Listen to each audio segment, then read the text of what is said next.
This is Michael Popok for the new LegalAF YouTube channel. We've got a new endorsement of Kamala Harris from an unlikely source, but one that shouldn't come as any surprise.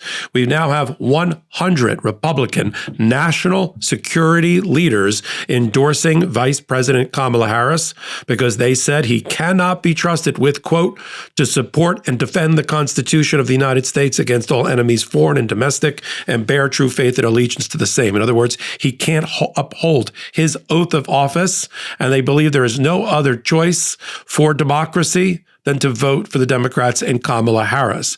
Now, I'm proud to say that one of the 100 Republican national security leaders who worked for Republican presidents from Reagan to both Bushes and beyond are conservatives, are federalists, are generally vote with the Republican line. One of them is my law partner, Nick Rostow, who we've had on LegalAF before.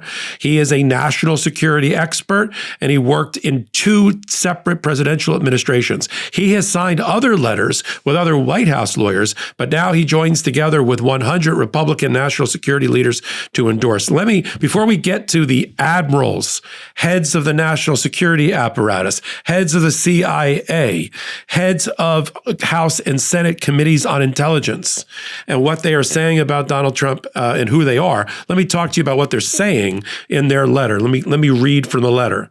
We are former national security and foreign policy officials who served the administrations of Presidents Reagan, Bush 1, Bush 2, and Donald Trump, so even Trumpers are in there, or as Republican members of Congress. We served in the White House, the Department of Defense, Treasury, State, Justice, Homeland Security, Commerce, and other agencies, and in Congress. We believe that the President of the United States must be principled, serious, and a steady leader who can advance and defend American security and values, strengthen our alliances, and protect our democracy. We expect to disagree with Kamala Harris on many domestic and foreign policy issues, but we believe that she possesses the essential qualities to serve as president, and Donald Trump does not. We therefore support her election to the president. Think about this. I'll tell you what broke the dam of the groundswell of support coming from from GOP Republicans in support of Kamala Harris, including Trump people, was Judge Michael J. Michael Ludick. Judge Ludick, who I've interviewed 4 or 5 times here on the Midas Touch Network, he was the first. He gave license and permission to the rest. He'll be up on the Mount Rushmore of Federalist, conservative, Republican judges, but now he's a patriot. He's got off the sideline and he full-throatedly endorsed Kamala Harris and gave the reason why in a recent interview here on the Midas Touch Network with me.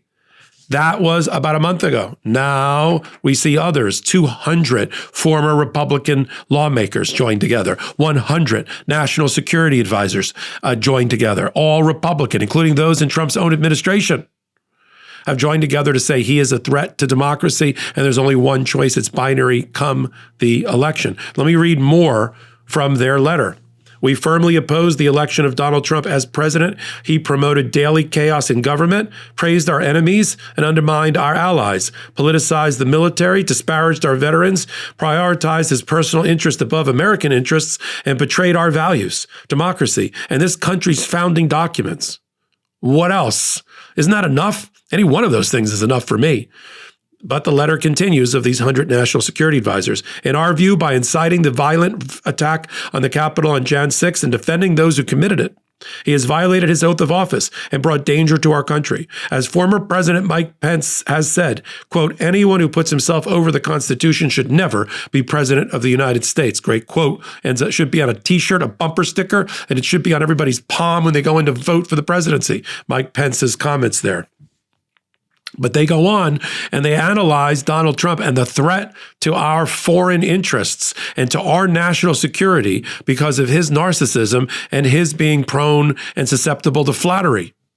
Donald Trump's susceptibility to flattery and manipulation, the letter continues, by Vladimir Putin and Xi Jinping of China.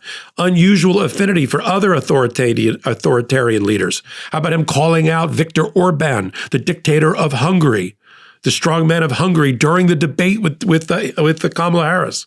Ethical and lawful behavior and chaotic national security decision-making are dangerous qualities, as many honorable Republican colleagues and military officers who served in senior national security positions in his administration have frequently testified under oath to things like the Jan 6 committee and in courtrooms.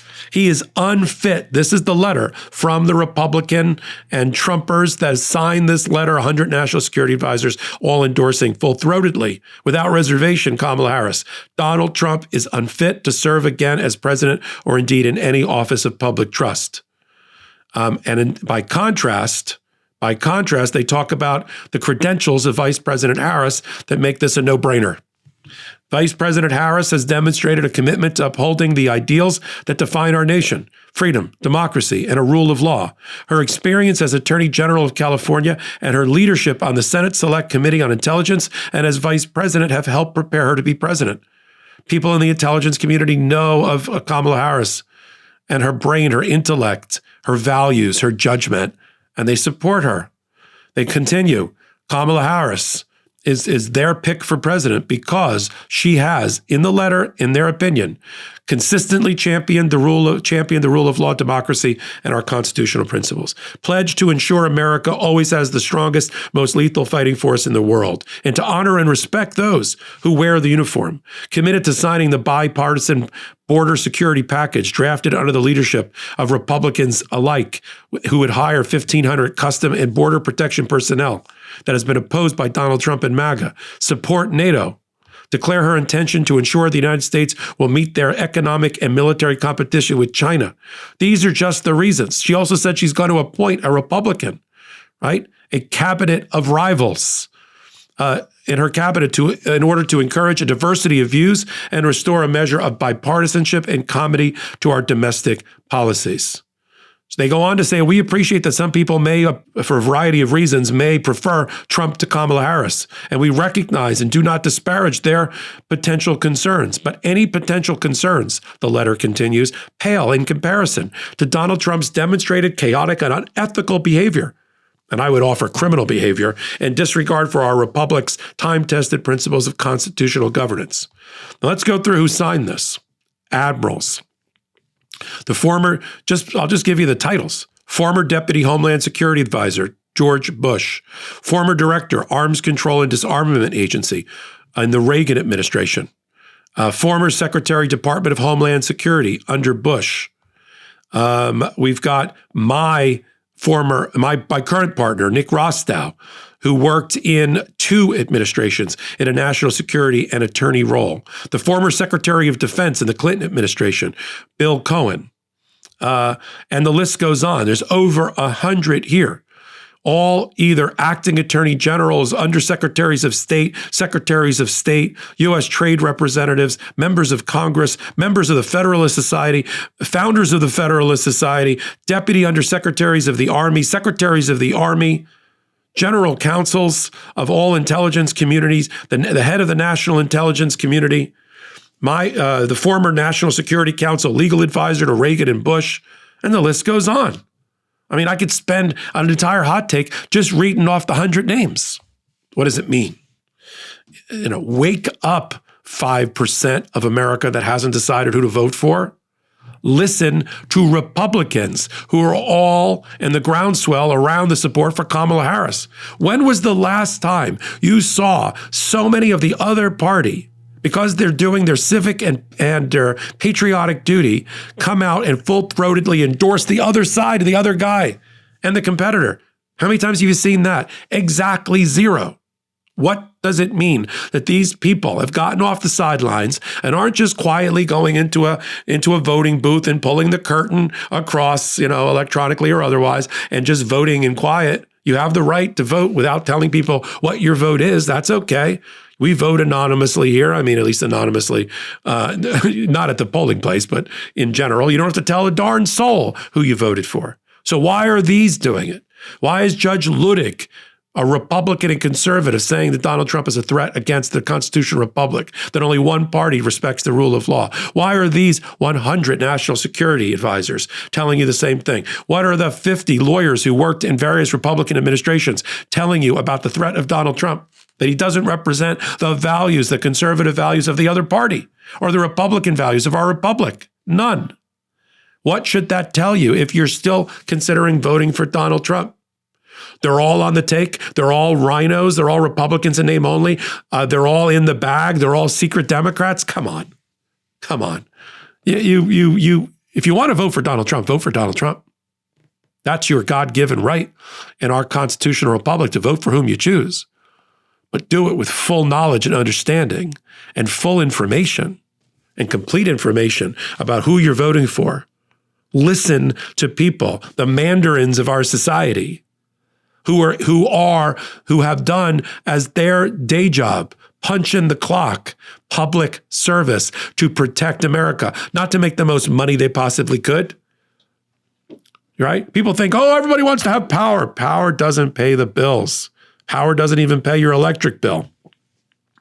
These people have given up lucrative jobs in society where they could have made tens of millions of dollars in their careers to serve America as their civic duty, as their patriotic duty. And now they're telling you, wake up, make the scales drop from your eyes. Think of who you are voting for and the repercussions from it, from which we may not recover.